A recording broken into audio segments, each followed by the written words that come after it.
Ladies and gentlemen, I'd like to introduce you to Mr. Paul Alborough, aka MC Elemental, aka sometimes Professor Elemental, but we won't mention that just yet. Paul, thanks very much for taking some time to say hello. Oh, thanks very much for having me. It's it's lovely. It's lovely to be here, relatively in the flesh. It's lovely. Excellent. I missed out on meeting you when you were over for the steampunk ball. How did you get on with that? Good fun? Oh, it was amazing. It was one of the best gigs. I know I'm doing so many gigs at the moment that lots of them just come and go and they're lovely, but then they kind of fade. But that really stood out, as it, like from the audience, the other acts, how nice everybody was. I just had a blast.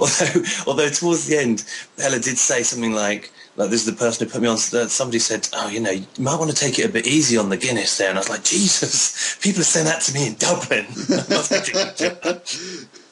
I was very poorly the next day. Ah, well, that's fair enough. You know, it's all par for the course, I guess. Yeah, exactly. Cool. Well, we'll talk a little bit about some of the gigs you do. I mean, it's not all Professor Elemental. You know, you've got lots of other stuff besides that. What other sort of gigs have you been doing recently? Well, it's been a lovely mix because I've given up my day job, so I've got to try. I'm kind of firing on all cylinders. So I've been doing some work with sort of teenagers, doing workshop type stuff, which is lovely. And I also do a hip hop group that's a bit more traditional, but at the same time just really ridiculous, called Special School. And we did an album recently, so that's been nice. And of course, you know, the lion's share of stuff is still being the professor, because people want me in a silly hat. They don't want me without the hat on. I've tested, they only want the hat. Victim of your own success there, I suppose. Yeah, exactly. It's only about, I reckon I'm about 6 months away from going, why can't people take me seriously? Oh. If only. We'll talk a little bit about the kind of cabaret and burlesque kind of groups that you've worked with over the last number of years. There's a lovely scene of that in Brighton. Inevitably, there's a great sort of burlesque scene in Brighton because it's all very kind of fruity and eccentric here anyway. So just every other, you can throw a stone in the street and it'll hit a burlesque performer in the head. There was a lot of it around. And weirdly, I've taken a strange turn recently where I keep getting booked for sort of fetish nights. Which is great, because that's a scene that I'd not sort of seen. I suppose there's kind of a leap from steampunk to goth to alternative to fetish, and I'm finding myself in doing lots of nights. Like some are burlesque, but sort of social groups that I wouldn't have ever hung out with, like loads of death metalers or loads of really hardcore fetish people. And it's such a treat to just be in these new places. So, yeah, it's been very eclectic lately. I saw you posted earlier on your Twitter stream a lady called, was it Katie X, doing a dance to Fighting Trousers, which was rather interesting. I was watching it in work and very quickly realised I better switch this off. The little jiggle she does at the end for Fighting Trousers is loads of my rubbish tap dance when I do it live. Yeah, and I've had that. There's a couple of clips on YouTube of kids, American kids, doing like really accurate cover versions of my songs, which is the most real thing when you kind of, you know, I've only just stopped playing in pubs for 4 people, so it's just really odd to sort of suddenly see a 12-year-old rapping my songs better than I ever would. But lovely. All good. Do you seem popular enough over in the States? You gig there every now and again?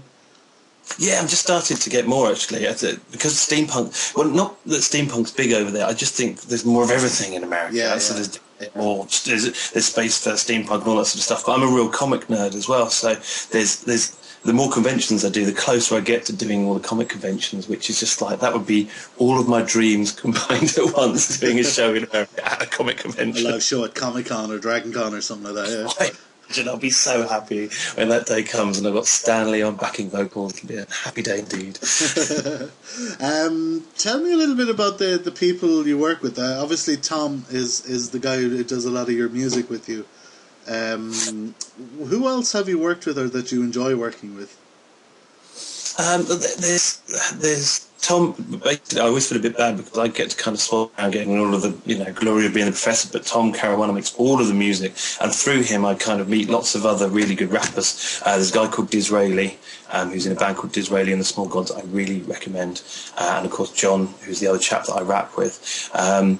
and another group called King Porter Stomp I've just done some stuff with. So it tends to be quite local things, mostly because I'm too shit to sort out my own recording equipment. So whoever lives next door, if you're my neighbour, I would definitely record a song with you. You live far away, I'm not doing it. Cool. Well, we'll talk a little bit about kind of upcoming projects. I suppose one of the biggest one is the Adventures of Professor Elemental that you're trying to source some funding for at the moment. Oh yeah, I'm super excited. Chap came to me and said I've written a script and I can direct and use a director for a living, and it's kind of. I hesitate to call it kind of Mighty Boosh-like, but it's got elements of that, and a more sort of like a really wrong version of Doctor Who or Sherlock Holmes on a tiny budget with more tea. Excellent. So you'll be heading to the closest Welsh quarry then to record as much of it as you can. Exactly. Stumbling, God only knows where we're going to end up doing our thing. But we've done this crowdfunder appeal. It's gone really well. People have been really, really lovely, and I'll just again, it's partly the steampunk thing and partly the nerd thing. I think like just nerds tend to be nice people, and I am a nerd, and my audience tends to be along the same kind of lines. And it's like people really draw together, and I've really noticed that crowdfunder. People have been very generous in getting us closer to our target. Excellent. Yeah, nerds tend to stick together, and nerd culture seems to be at the fore at the moment. You know. Exactly, we're fucking cool. I still can't really get over that. Just the fact, like we get everything. Like we're suddenly fucking the cutting edge of stuff, and all of the cool things I read about in mainstream media. It's like, oh yeah, we've been doing that for ages. It's like, It's the rest of the world has sort of caught up with us or something. I'm not sure. Exactly that. Yeah. I think it's lovely, and particularly at the American. I mean, I'm an attached man, but particularly at the American conventions, there seems to be just loads of nerds and loads of really beautiful women at them. And it's like, why wasn't that the case when I was a young single man? Yeah. I made my comic collection from the world. So I suppose what else are you kind of working on or working towards for 2012? Again, because of going full time, so I was just like, right, if there's any time, I've always wanted to just not go to work every day. So if there's any time to fire on all cylinders, I'm going to do it now. So I've just done everything, which may be a mistake because none of it brings in any money and it's far too much for one man to do. So there's a TV thing, there's a big special school show that we're doing, there's a new Professory album, which is lovely, and there's a comic as well, My Two Worlds Colliding Again. An amazing guy called Chris Mole has written a script for a comic, and we've done like an anthology of different professor stories that should be out in a month or two. So yeah, those things, they're kind of the main things, and then lots of shows piled on top of that until I collapse. Good. Well, I hope you don't take it too crazy on yourself. You know, you'll find yourself in trouble. Yeah, but I don't know. There's only so much the tea can restore. Believe me, I know. I go through 4 or 5 cups a day. I know what you mean. Well, I stopped smoking as well. Right now, so just watching you have that cup has made me like, fuck, why didn't I get a cup before I started? I can't leave now. Shit. We'll wrap it up, so I'll let you get to a cup. No, it's fine. This is too important. What was I going to say? But yeah, ever since, because particularly sort of nervous smokers tend to smoke lots, and that kind of sustains them and keeps their energy levels up. And since I haven't got that anymore, then I'm just drinking tea to kind of live up to the cliche of it. But I'm drinking a cup of tea every time I would have had a fag, so I'm getting really like 20 cups a day, really nervous and jittery by the end. The 80 cups a day I haven't slept in 80 years is getting closer to reality. Yeah. I think that's what happens with any parody. Sooner or later, you become the thing that you were kind of like parodying, joking about. That is what you eventually end up. So I'm quite chuffed that I like the idea that I'm just becoming the professor more and more each day, and one day when I'm like 60, 70 years old, I'm just going to be him. There'll be no difference between us, and that's sort of lovely in a way. It's sort of like seeing your future. Well, there's worse ways, I suppose. You could have said it was like whiskey or something, and you'd have I love whiskey. Liver in 40. Yeah, you're right. All good. Yeah.